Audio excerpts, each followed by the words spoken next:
Hey, this is Devin, and in this video, I'm going to share with you how I approach salary negotiations as a web developer.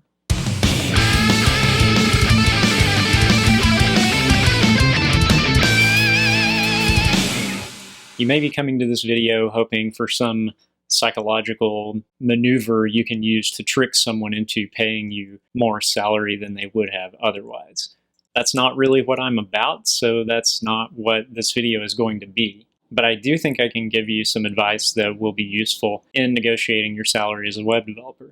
In order to get the pendulum to swing in your direction in any sort of negotiation, you need a lever. You need some sort of leverage that gives you power over the person you're negotiating with. You being the job seeker, they are of course going to have their own levers that they can pull to shift the negotiation back into their direction. And let's face it, since they're signing the checks, their lever is probably a lot more effective than yours. So you want to make sure you have every tool you can at your disposal. The absolute most powerful tool you can go into a salary negotiation with is the ability to walk away. If you get a job offer and you're in a situation where the bank account balance says 0 and rent is due, you're probably not going to be very effective in negotiating. In fact, you're probably just not going to do it. But if you're in a negotiation and you already have some source of income, even if it's just enough to make ends meet, that means this is an offer that you can walk away from. And that gives you a lot of power to ask for exactly what you want.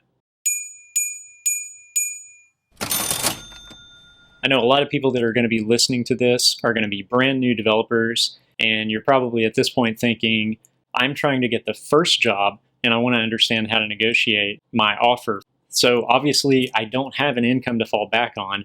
I can't really walk away. Two things I want to say to you. First, just because you're brand new doesn't mean that you can't negotiate your salary. And second, just because you're brand new doesn't mean you can't have an income. That income could be from a job in another field, maybe that you're transitioning out of, or it could be an income doing freelance work as a web developer. If you've been around here for a while, you've heard me bang this drum before. This is how my career got started.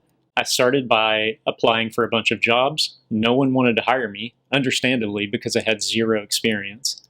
Then, out of necessity, I discovered freelancing and started doing freelance work for clients and making a decent income. At that point, I actually stopped looking for jobs, but clients were coming to me asking me how they could hire me because they wanted more of my time.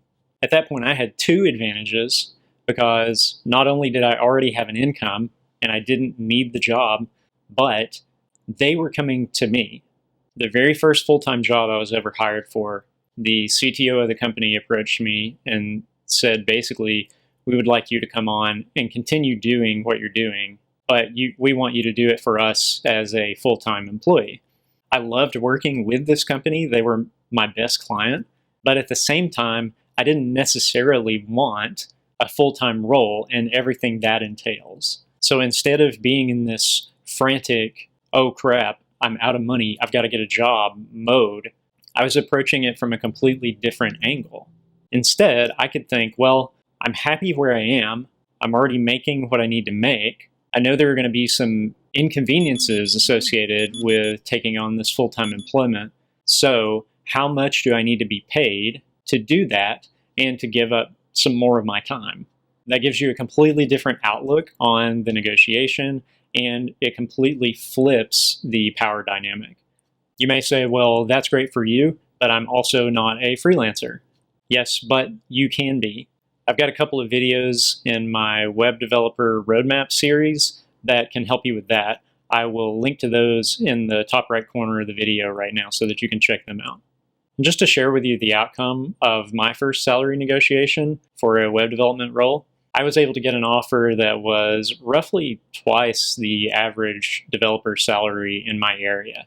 And the reason I was able to do that was because, one, I didn't need the job, so I could walk away from the negotiation if I wanted to.